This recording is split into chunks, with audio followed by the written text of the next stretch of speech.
हरे कृष्णा। सबको स्वागत है। शुभ रामनवमी। आप सबको भगवान राम की कृपा मिले, उनकी लिए कोशिश करें। अपने जीवन को शुद्धिकरण करने में आप लोग पीछे ना हटे। बहुत सारे बाधाएं रहेंगे, परंतु भगवान की दिव्य नाम को लेते हुए हम उन सब बाधाओं को अतिक्रम कर सकते हैं। ओम नमः भगवते वासुदेवाय। ओम नमः भगवते वासुदेवाय।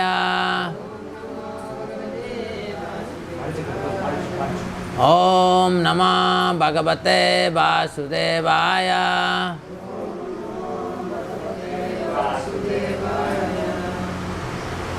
Shrimad Bhagavatam canto 9 chapter 10 past times of Lord Ramchandra text 2। तस्यापि भगवानेसा साक्षात् ब्रह्ममयो हरि अंशांशेन चतुर्धागात् पुत्रत्वं पार्थितासुरैः। राम लक्ष्मण भरत शत्रुघ्न राम लक्ष्मण भरत शत्रुघ्न इति संज्ञाय तस्यापि भगवान् एषा साक्षात् ब्रह्ममयो हरि अंशांशेन चतुर्धागा पुत्रत्वं पार्थितासुरैः। राम लक्ष्मण भरत शत्रुघ्न इति संज्ञया।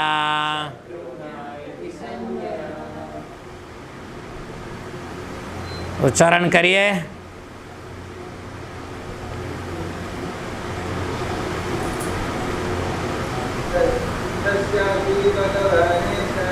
तस्यापि भगवान् एषा साक्षात् ब्रह्ममयो हरि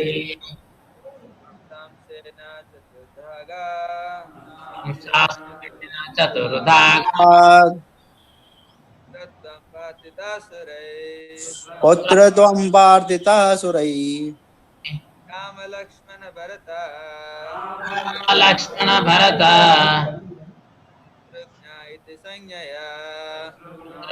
इति संज्ञया। Translation and purport by His Divine Grace A.C. Bhaktivedanta Swami Srila Prabhupada.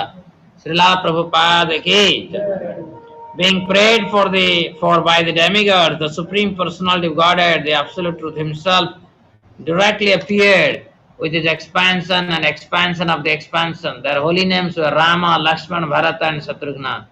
These celebrated incarnations thus appeared in 4 forms as the sons of Maharaja Dasaratha. Sukhdev Goswami महाराज परीक्षित को कह रहे हैं कि देवता लोग भगवान विष्णु की आराधना किए और उसकी वजह से भगवान विष्णु स्वयं उनका पूर्ण कला और कला की विस्तार अंश के रूप में दशरथ की 4 पुत्र के रूप में प्रकट हुए। उनका दिव्य नाम था राम, लक्ष्मण, भरत और शत्रुघ्न।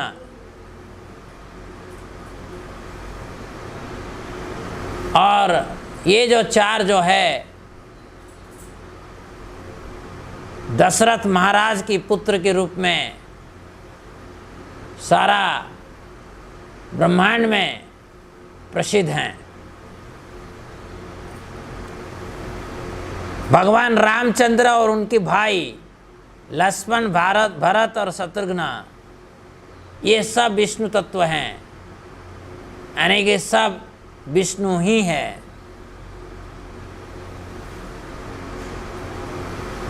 भगवान पूर्ण ब्रह्म अपने आप को विस्तार करते हैं अनंत रूप में, अद्वैतम अच्युतम अनादिम अनंत रूपम, यानी कि वो एक है, अद्वैता अच्युता वो सिर्फ अक्षर है, अनादि वो ही सिर्फ जिनका कोई आदि नहीं है, और उनकी अनंत रूप है।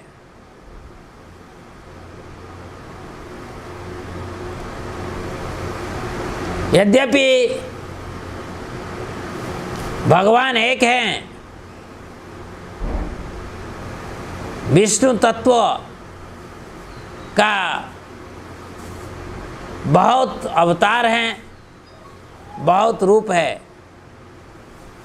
ब्रह्म संहिता में इसकी पुष्टिकरण किया गया है। रामादि मूर्तिषु कला नियमेन तिष्ठन् नानावतार अकरोत् भुवनेषु किन्तु कृष्ण स्वयं समभवत् परं पुमान्यो गोविंदमादि पुरुषं तमहं भजामि। इसमें कहा गया है कि भगवान राम से लेकर मत्स्य, कूर्मा, वराह, नरसिंह, परशुरामा, ऐसे अनेक अवतार इस ब्रह्मांड में, कभी ब्रह्मलोक में, कभी स्वर्गलोक में, कभी पृथ्वी में, भिन्न भिन्न जगह में अवतार लेते हैं, परंतु कृष्ण ही स्वयं अवतारी हैं। वो आदि विष्णु हैं, आदि नारायण हैं, और उनसे सभी रूप का प्रकट होता है।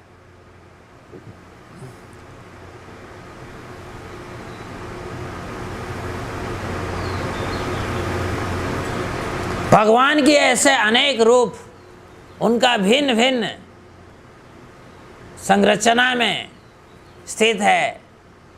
कोई वैकुंठ में है तो कोई जड़ जगत में है। और ये रूप जो हैं सब शाश्वतमय है, और ये व्यक्ति संपन्न हैं। और प्रभुपाद जी कोट कर रहे हैं, दीपार्चिर एव हि दशान्तरमभ्युपेत्य दीपायते विवृत हेतु समान धर्मा एस्तादृक् एव हि च विष्णु तया विभाति गोविंदमादि पुरुषम तमहं भजामि। तो इसको पुष्टि करते हुए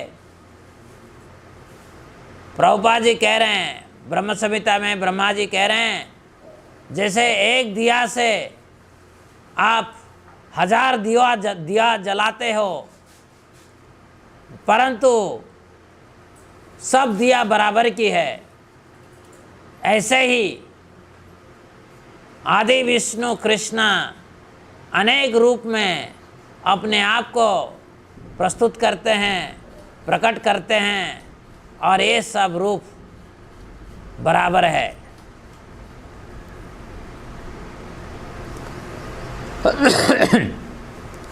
इसी तरह भगवान राम, लक्ष्मण, भरत, शत्रुघ्न ये सब विष्णु तत्व थे, और ये समान रूप से सशक्त हैं, और महाराज दशरथ की पुत्र रूप में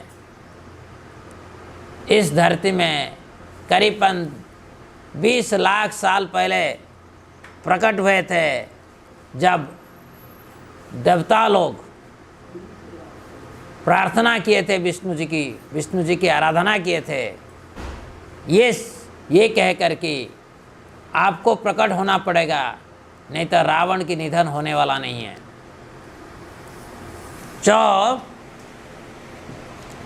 आज हम चर्चा कर रहे हैं भगवान राम जी के बारे में। श्रीमद् भागवतम की पन्ने पे राम जी के बारे में जो वर्णन है उसको आज हम श्रवण करेंगे। दशरथ का जो लीनियज है, दशरथ जी की लीनियज बहुत भव्य लीनियज है। आपको पता होगा महाराज खटवांगा जो कि देवताओं की लिए लड़ाई कर रहे थे, जब देवता लोग खुश होकर खटवांग महाराज को बोले कि हम वर देना चाहते हो, वर मांगो। खटवांगा महाराज शांत हो गए और पूछे मेरा कितनी समय रह गया, शरीर में कब छोड़ूंगा। तो देवता लोग तुरंत बोले कि एक मुहूर्त में आपकी शरीर अंत होने वाला है। उसी मुहूर्त में खटवांग महाराज स्वर्गलोक से मर्त्यलोक को पधारे और अयोध्या में उन्होंने अपने आप को राजभारी राजपद से अपने आप को अलग करते हुए भगवान के नाम को स्मरण किए, भगवान की दिव्य रूप में ध्यान किए और शरीर त्याग दे दिए। उनके पुत्र थे दीर्घबाहु, और दीर्घबाहु के पुत्र जो थे रघु, और रघुवंश बहुत ख्यात है क्योंकि राजा रघु की इतने सारे दिव्य गुण था, सारे प्रजा उनकी प्रशंसा कर रहे थे, देवलोक भी उनकी प्रशंसा कर रहे थे। महाराज रघु के पुत्र थे अजा, और अजा के पुत्र थे दशरथ। आपको पता होगा दशरथ जी भी देवताओं की तरफ से लड़ाई कर रहे थे। तो यानी कि इस ब्रह्मांड में दैत्य और असुर और सूर के बीच में लड़ाई बराबर होता है। कभी कभी देवता लोग जब देखते हैं धरती पर अगर कोई ढंग के सम्राट है जो असुरों के साथ लड़ाई कर सकता है, तो उसको बुलाकर उनको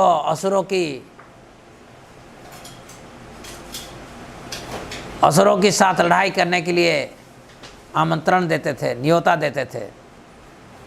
और एक क्षत्रियों के लिए एक सौभाग्य माना जाता था, क्योंकि देवताओं की तरफ से लड़ना ये कोई छोटी बात नहीं है। हे राजा महाराज परीक्षित, बहुत सारे संत लोग भगवान राम का लीलाओं को सदियों से वर्णन करके आ रहे हैं, और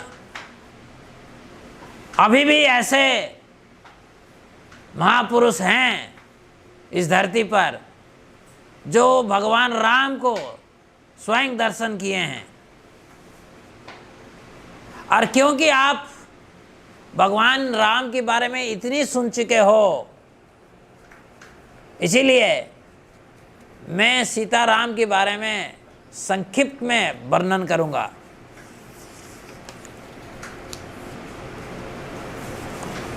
उनके पिता के वचन को पूर्ण करने के लिए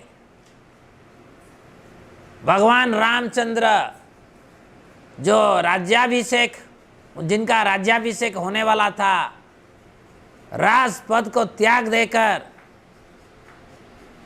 सीता और लक्ष्मण के साथ एक वन से दूसरी वन को अपनी नंगे पैर में घूमने लगे। ये कहा जाता है भगवान राम की पाद पद्म जो है इतनी कोमल था, सीता मई की हाथ भी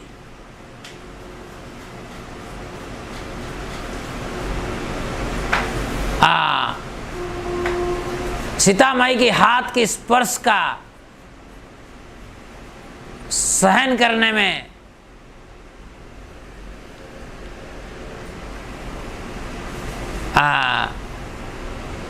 मुश्किल होता था। यानी कि इतनी कोमलपन था भगवान राम की चरणों में, सीता माई की हाथ भी बड़ा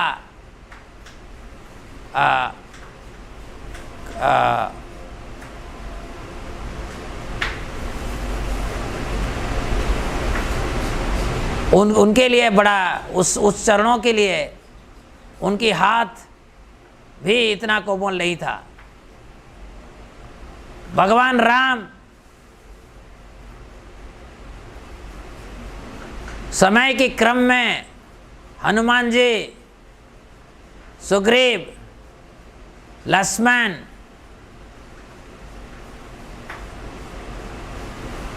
के साथ में वन में घूम रहे थे। शूर्पणखा के कान और नाक को काटने के बाद भगवान को अपनी पत्नी सीता माई से अलग होना पड़ा। इसीलिए वो क्रोधित हो गए और समुद्र को ललकारे।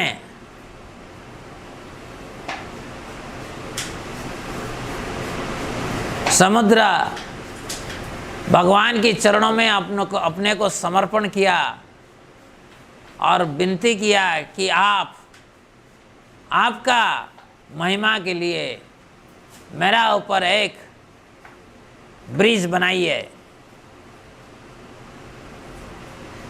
उसके बाद भगवान राम, हनुमान, सुग्रीव, लक्ष्मण और अनेक वानर सेनाओं के साथ लंका में प्रवेश किए।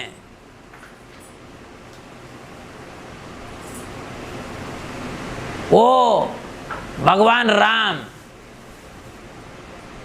जो रावण की संहार किए, वो हमें कृपया सुरक्षा प्रदान करें। यानी कि एक श्लोक में कितनी सारे चीज़ें कह दिए।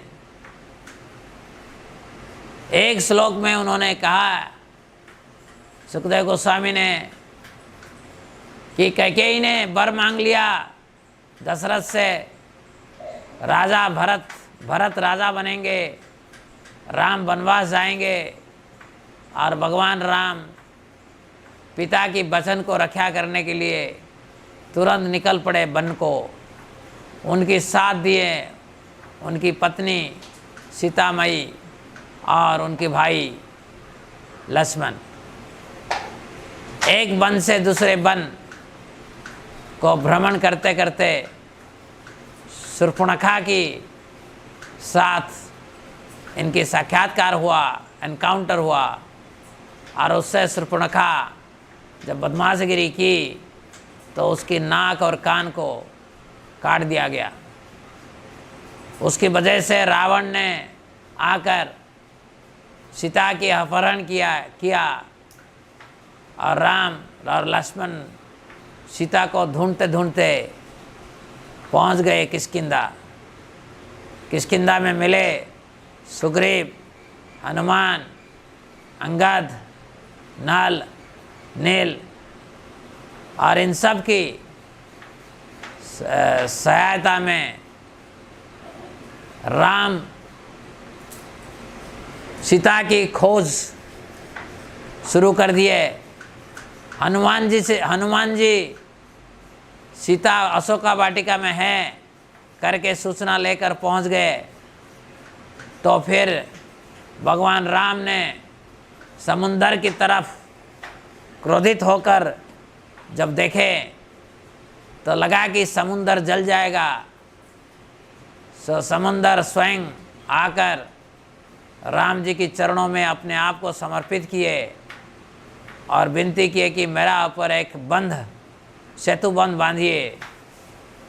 और वो सेतु बंध बांधने के बाद भगवान राम और उनकी सेनाएं लंका में प्रवेश किए और रावण की संहार किए। इस भगवान राम हमारा सुरक्षा जरूर करें।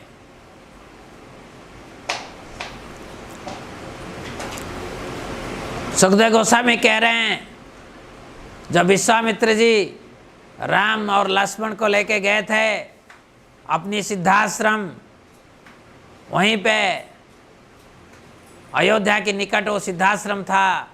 सिद्धाश्रम में राम और लक्ष्मण मिलकर ताड़का को वध किए, सुबाहु का वध किए, बहुत सारे राक्षस को वध किए और मारीच को बंगाल की खाड़ी में फेंक दिए।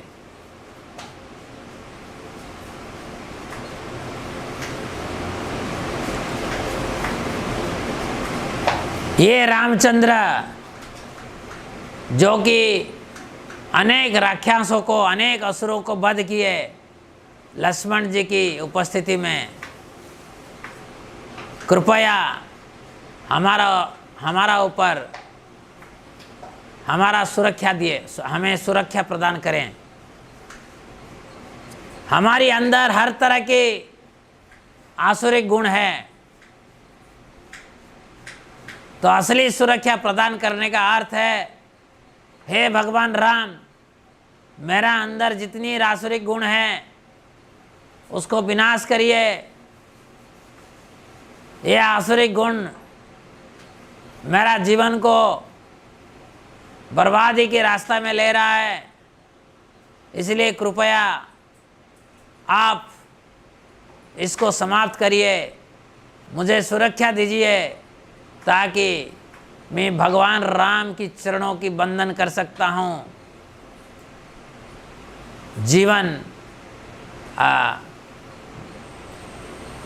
हर जीवन में।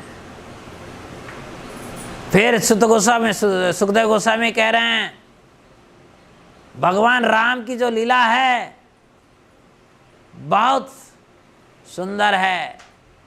जैसे एक छोटा हाथी जब चलता है जितना सुंदर लगता है, उससे भी कई गुना सुंदर है भगवान राम की लीला। मिथिला प्रदेश में जहाँ पे सीता जी की स्वयंवर हो रहा था, उस स्वयंवर में जब बड़े बड़े महारथी रावण को मिलाकर जब शिव धनुष को पकड़ नहीं पाए, उसी सभा में भगवान राम ने उस शिव धनुष को तोड़कर सीता जी की हाथ को प्राप्त किए थे। ऐसे देखा जाए सीता और राम एक हैं, एक दूसरे के हैं, मगर लीला में जब जनक महाराज हल कर रहे थे, जमीन से एक छोटी सी बालिका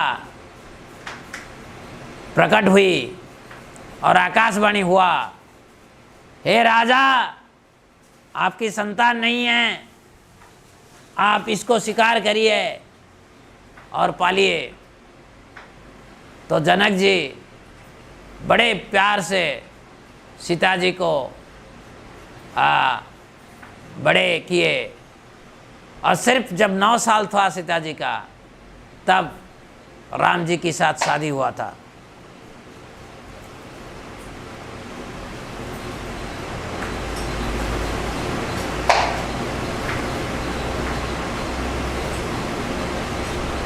ऐसे देखा जाए सीता देवी स्वयं लक्ष्मी हैं, जो कि भगवान की वक्ष देश में हर समय निवास करते हैं।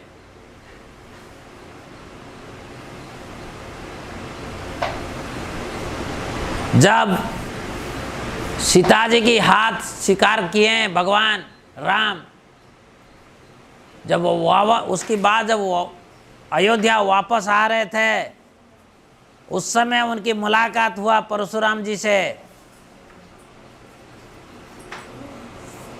यद्यपि परशुराम बड़ा घमंडी थे, क्योंकि 21 बार सारे क्षत्रियों को परास्त किए थे, परंतु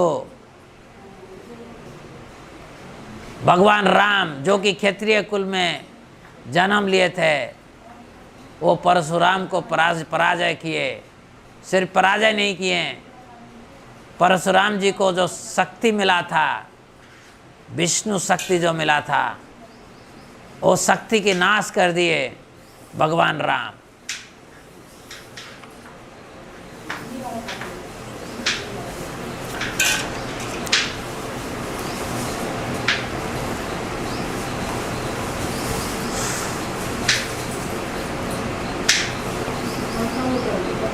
उसके बाद अपनी पत्नी को दिए हुए वचन को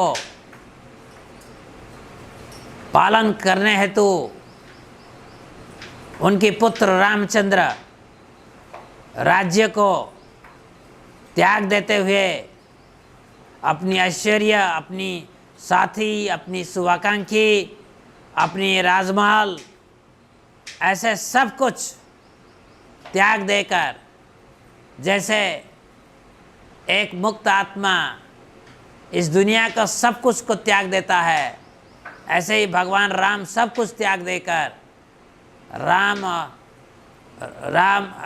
भगवान राम सीता और लक्ष्मण के साथ वन को चलने लगे। वन में घूमते हुए इन्होंने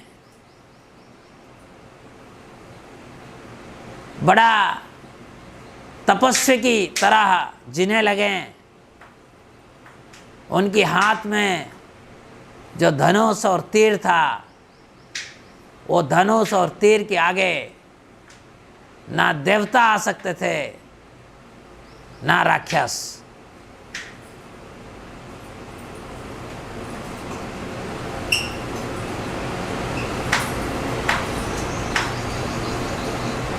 रावण का बहन शूर्पणखा जब काम भावना में पीड़िता थी, तब उसका कान और नाक को काट दिया गया और खरा, दृषणा, त्रिशिरा एंड उनकी 14,000 साथियों का मृत्यु हुआ भगवान राम के हाथ से।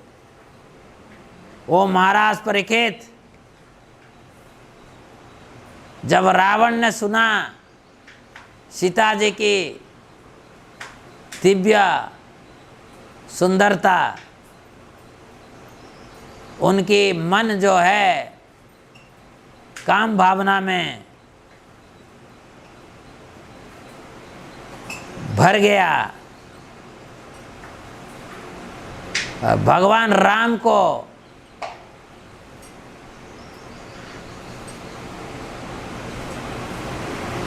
बहुत दूर तक घुमा घुमा के ले गया मारीच हिरण के रूप में। और उस समय जब मारीच को राम ने वध किए, जिस तरह की भगवान शिव ने दक्ष की वध किया था, उसी तरह भगवान राम ने मारीच को वध किए थे।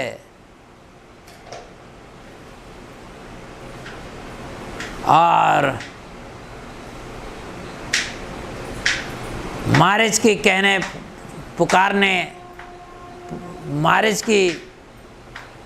पुकारने से लक्ष्मण सीता जी को छोड़कर अपनी भैया के पास चले गए, उस समय रावण ने सीता जी की अपहरण कर लिया। जैसे एक शेर असुरक्षित भेड़ को पकड़ लेता है,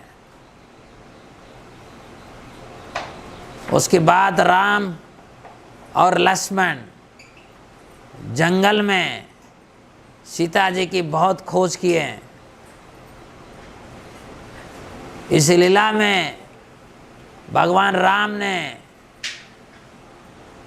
ये दिखाया कि एक मनुष्य जो अपनी पत्नी से आसक्त है, उसकी दुरावस्था कैसे होता है,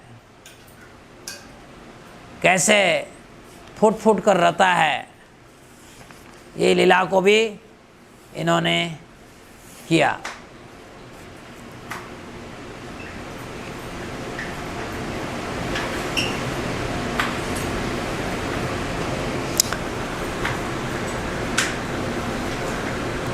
यद्यपि भगवान राम ब्रह्मा और शिव जी के द्वारा पूजित हैं,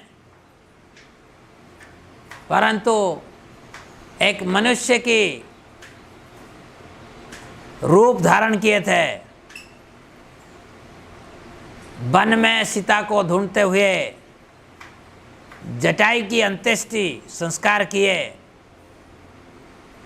उनके बाद इन्होंने कवंध को भी हत्या किए और मित्रता किए सुग्रीव के साथ, बाली का वध किए और सब मिलकर समुंदर के किनारे में पहुंचे। जैसे समुंदर के किनारे में पहुंचे, भगवान राम 3 दिन तक बिना पिए बिना खाए उपवास किए, ताकि समुद्र उनको रास्ता दे लंका पहुंचने के लिए। जब समुद्र उनके सामने प्रकट नहीं हुए तो उन्होंने इतनी क्रोधित हो गए, समुद्र के अंदर जितने सारे जलचर जीव है वो मरने लगे।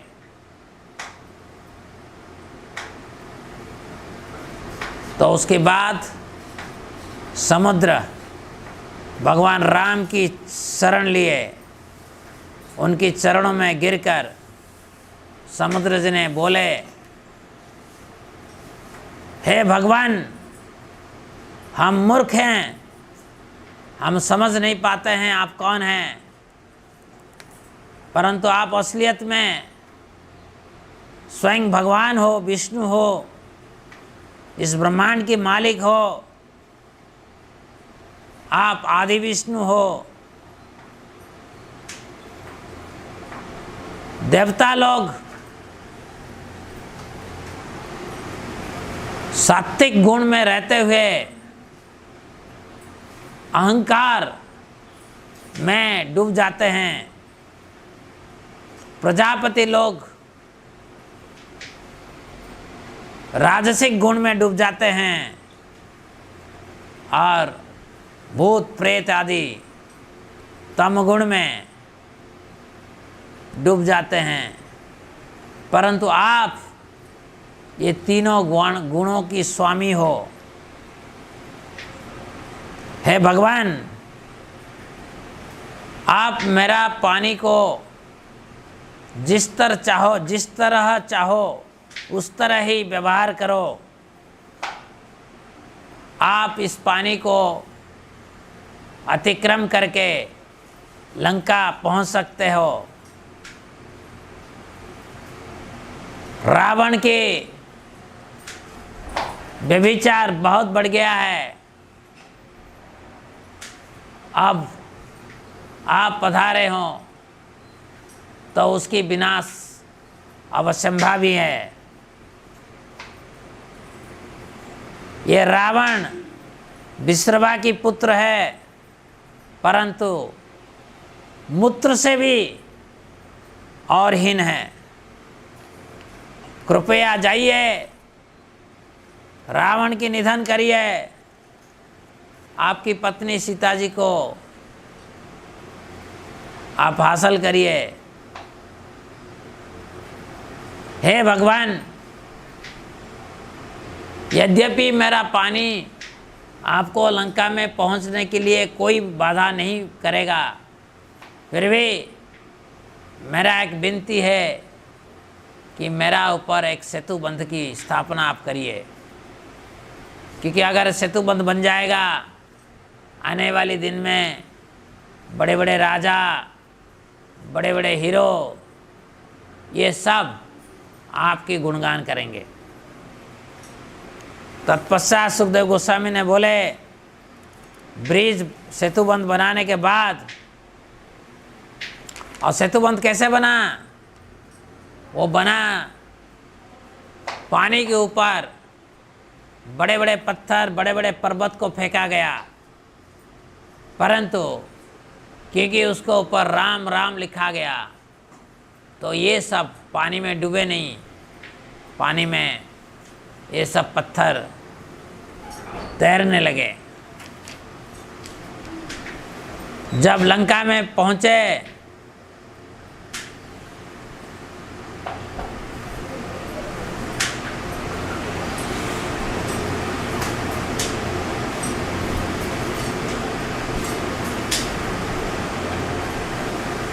इसी तरह विभीषण की सलाह लेकर भगवान राम, सुग्रीव, नीला, हनुमान लंका में प्रवेश किए। जिस लंका को पहले से ही हनुमान जी जलाकर राख कर दिए थे। लंका में प्रवेश करने के बाद जितने सारे वानर सेनाएं हैं, जिनकी नेताएं थे सुग्रीव, नील, हनुमान, ये जो महत्वपूर्ण अट्टालिका महल था, जैसे स्पोर्ट्स स्टेडियम और राजकोष की महल और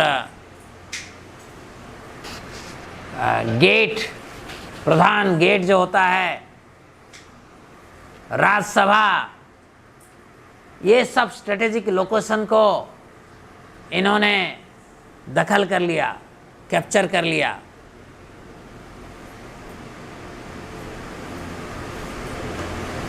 और लंका की इतनी विनाश किया, लगा कि लंका श्रीहीन हो गया।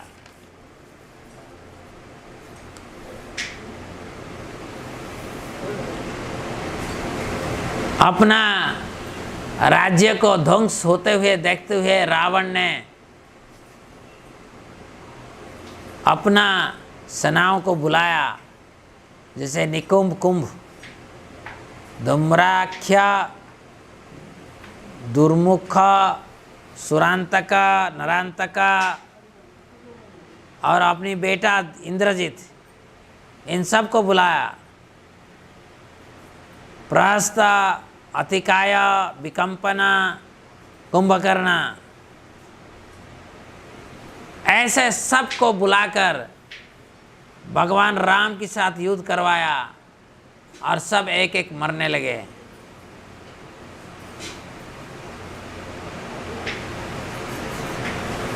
तो रावण ने सबको अनुप्रेरित किया कि जाओ राम को मारो, परंतु सबका यमराज ने सबका मौत को, सबको मृत्युलोक में भेज दिए।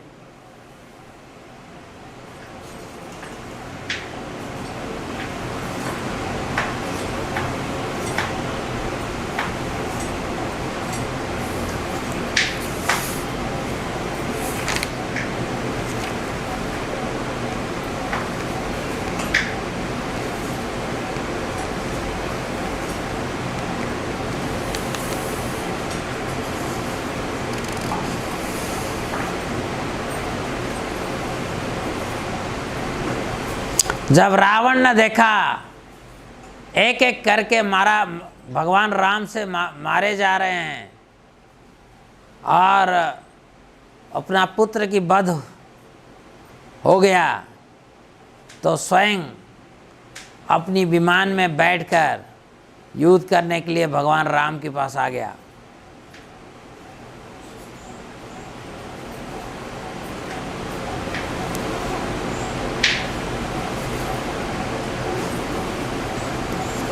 उस समय ये जो विमान जिसमें रावण ने राम जी के साथ युद्ध करने के लिए आए थे, वो विमान पुष्पक विमान था। उसकी सारथी थे मातली, जो कि स्वयं इंद्र की चैरियट ड्राइवर होते हैं। रावण ने राम जी को मारने के लिए कोशिश किया, तो रामचंद्र ने रावण को बोले, राक्षस में तुम सबसे बड़ा अधम हो। ऐसे देखा जाए कि तुम पोटी की बराबर हो, तुम कुत्ते समान लगते हो, क्योंकि कुत्ता जो है रसोई घर से खाना छीन के लेता है जब कोई नहीं होता है। तुम ही इसी तरह मेरा अनुपस्थिति में सीता का अपहरण किया था, इसीलिए मैं आज तुम्हें सही दंड देने वाला हूं। इस तरह गाली देने के बाद भगवान राम ने रावण को वध कर दिए।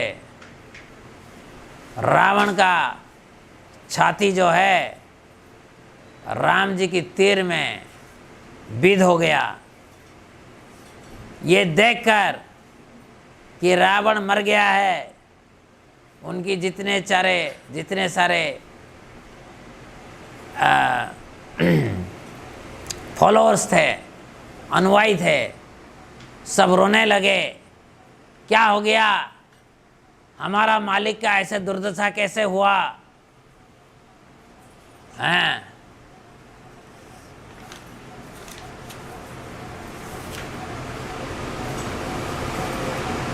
मंदोदरी और उनकी बहुत सारे रानियां आकर रावण की शरीर पर रोते रोते गिर पड़े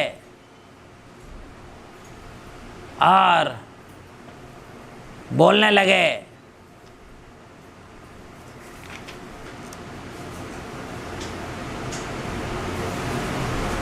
कि हे स्वामी, आप सबके लिए बाधा पैदा किए थे, इसीलिए आपके नाम जो था रावण, अभी आप पराजय हैं, मृतक, आपकी शरीर की अवसान हुआ है, परंतु आपके बिना ये लंका शोभा नहीं पाता है। आपके बिना ये लंका किसकी सहारे जिएगा? हे सौभाग्यवान, आपको मैं बहुत बार बार कहा था, काम की प्रकोप में ऐसे घटिया काम ना करो, सीता माई को वापस दे दो राम जी को। आपने सुना नहीं, और सीता माई की श्राप, सीता माई की वजह से आपको भगवान राम ने आपकी वध किए।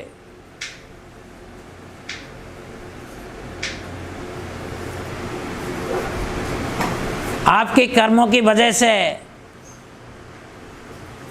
आप ऐसे घिनौने हरकत किए जिसकी वजह से आपकी शरीर को अब गीत खाने वाला है, और आपकी आत्मा जो है वो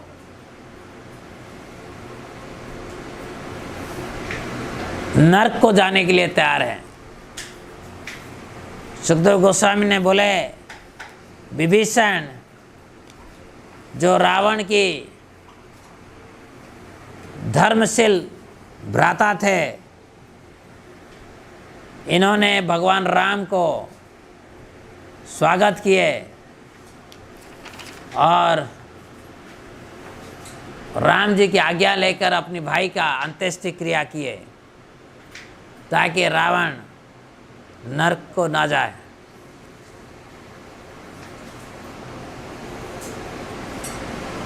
उस पश्चात राम और सीता अशोका उपवन में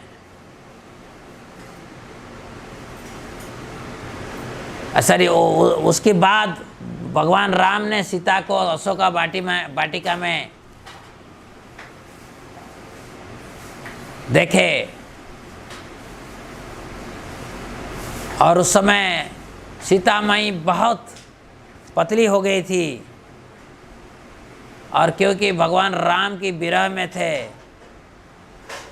इसलिए उनकी चेहरा जो है संपूर्ण रूप से मलिन पड़ गई थी।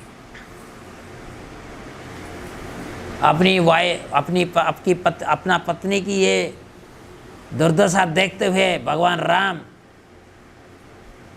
का हृदय करुणा में भर गया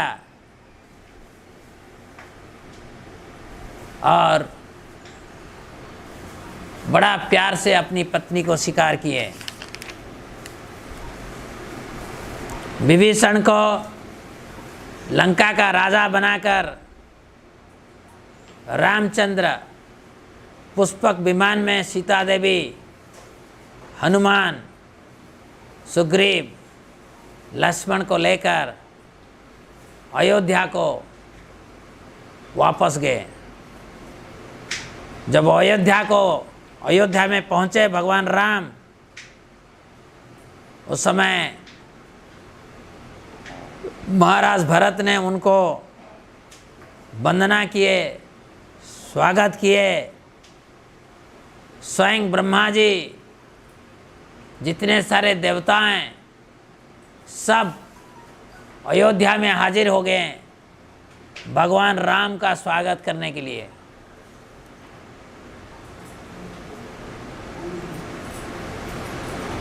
जब उन्होंने सुने कि भरत हर दिन सिर्फ एक बार खाते थे और गाय की मूत्र में बार्ली को रोसई करके खाते थे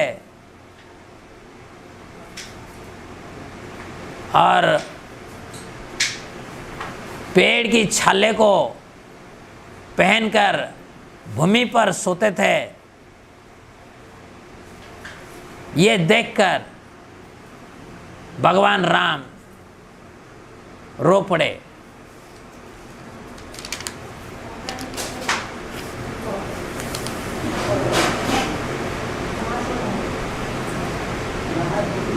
जब भरत ने सुना कि भगवान राम आ रहे अयोध्या की तरफ, भगवान राम की खड़ऊ लेकर वो अयोध्या में पहुंच गए।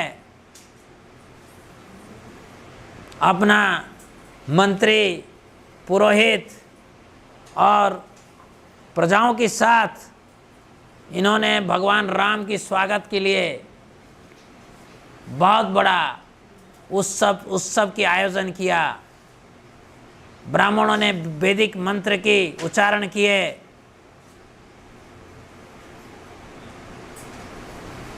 राम को अयोध्या को लेने के लिए एक बहुत सुंदर रथ की व्यवस्था किया गया।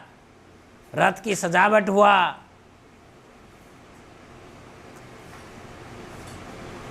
और उस प्रोसेशन में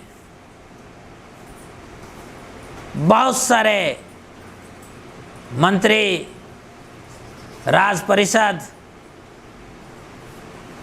प्रधान, अयोध्या की प्रजा में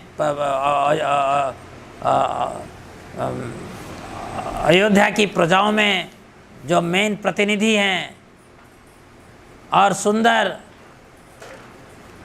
जो सोसाइटी गर्ल है वो भी उस प्रोसेशन में भाग लिए।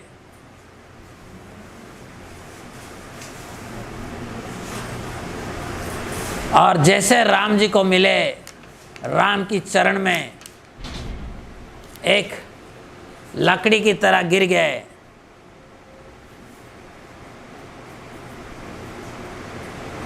भरत की आंख आंसुओं में भरा था और राम ने भरत को अपनी आंसुओं में नहला दिए।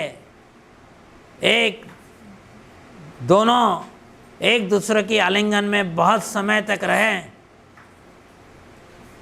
उसके बाद सीता और लक्ष्मण और राम उधर उपस्थित सभी ब्राह्मणों को वंदना किए, अपनी परिवार को, बुजुर्गों को नमन किए, अयोध्या वासियों को अपनी सम्मान दिए। अयोध्यावासी जब देखे कि भगवान राम आ चुके हैं, उनको लगा कि उनमें अपना जान आ गया। इन लोगों ने माला अपना उत्तरी के साथ नर्तन किए भगवान राम को अयोध्या में प्राप्त करते हुए। उसके बाद भरत ने भगवान राम की खड़ाऊ को अपनी सर में स्थापना करते हुए सुग्रीव, विभीषण और हनुमान, सुग्रीव और विभीषण उनको चामर करते हुए, हनुमान भगवान को एक अम्ब्रेला छात्री दिखाते हुए, सीता देवी अपनी कमंडलू में हर तीर्थ की पानी को, जिस कमंडल में हर तीर्थ का पानी था उसको पकड़ते हुए, अंगद पूरा जो डेजलिंग सोड होता है, तलवार होता है, उसको पकड़ते हुए, और जाम्बवान एक सोने की शील्ड को पकड़ते हुए उस प्रोसेशन में आगे आगे चले। सबकी आगे थे भगवान राम। हे महाराज परीक्षित, जैसे ही राम ने अपने विमान में, फूलों में सजा हुआ विमान में बैठकर अयोध्या की गली में जा रहे थे, छत के ऊपर नारीगण, अयोध्या की स्त्रियां उनकी वंदना करते हुए उनके ऊपर पुष्पों की वर्षा किए, वेदों की मंत्र उच्चारण करते हुए। ऐसे लग रहा था सिर्फ उस प्रोसेशन में एक ही चांद है, वो भगवान राम।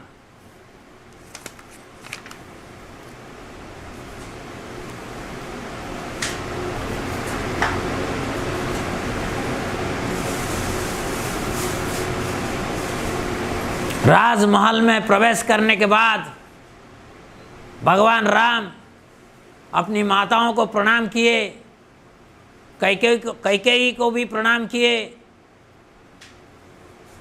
और अपना माता कौशल्या को प्रणाम करते हुए उनकी पद को अपनी आंसुओं में नहला दिए।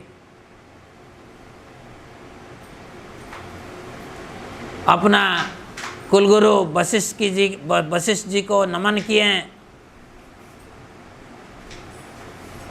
और जितने उनकी साथी हैं उनको आलिंगन किए, उनकी जितने सारे उनकी अनुज हैं वो सब भगवान राम को प्रणाम किए। इसी तरह राम, सीता और लक्ष्मण राजमहल में प्रवेश किए। अपनी पुत्र को देखने के बाद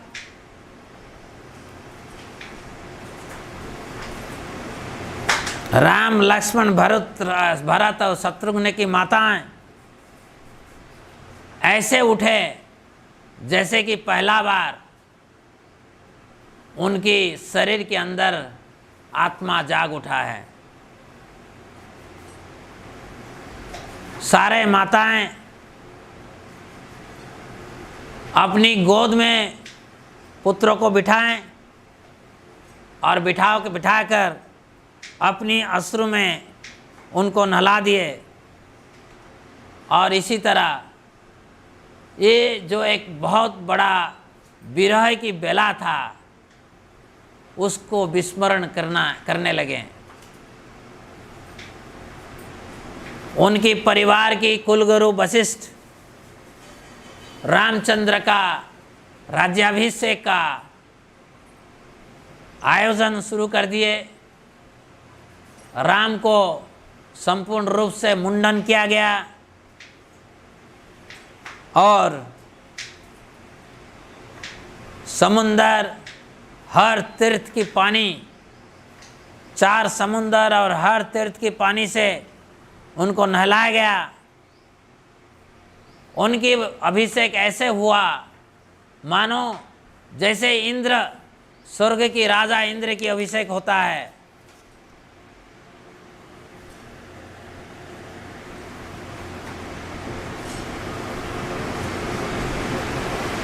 उसके बाद भगवान राम इतने भव्य लग रहे थे अपनी स्त्री सीता के साथ और अपनी भाइयों के साथ।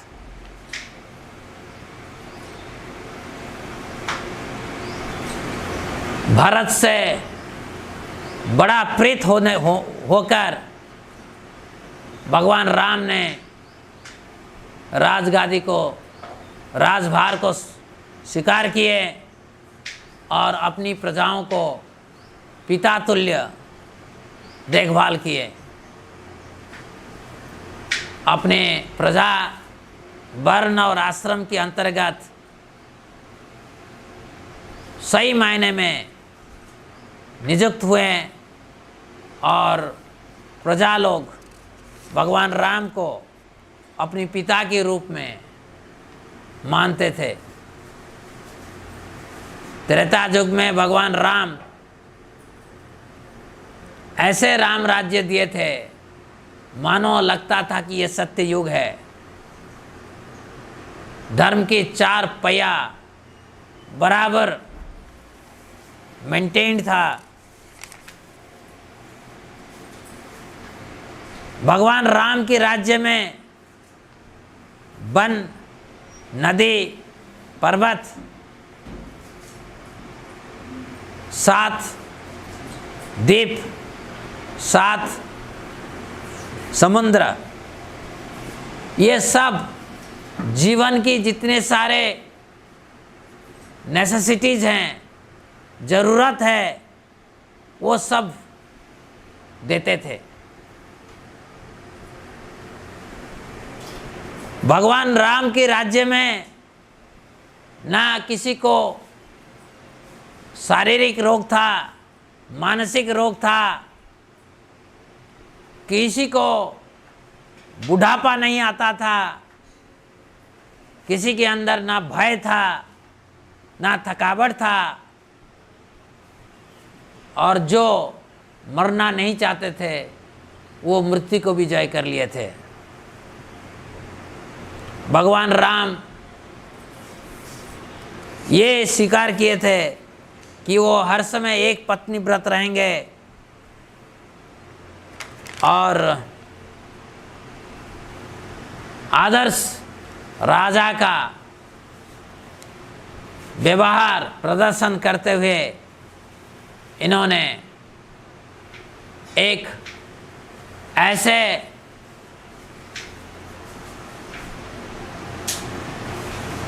आदर्श मर्यादा का प्रदर्शन किए थे। आज भी लोग राम राज्य की याद कर रहे हैं। अपनी आचरण से अपना प्रजाओं को वो शिक्षा दे रहे थे। सीता माई बड़े सबमिसिव, फेथफुल, लज्जाशील, पतिव्रता और अपना पतिदेव को संतुष्ट करने के लिए हर समय तत्पर थे। उनकी सुंदर चरित्र भगवान राम की मन को हर समय हरण करता था। तो ये है 10वीं अध्याय। 10वीं अध्याय का जो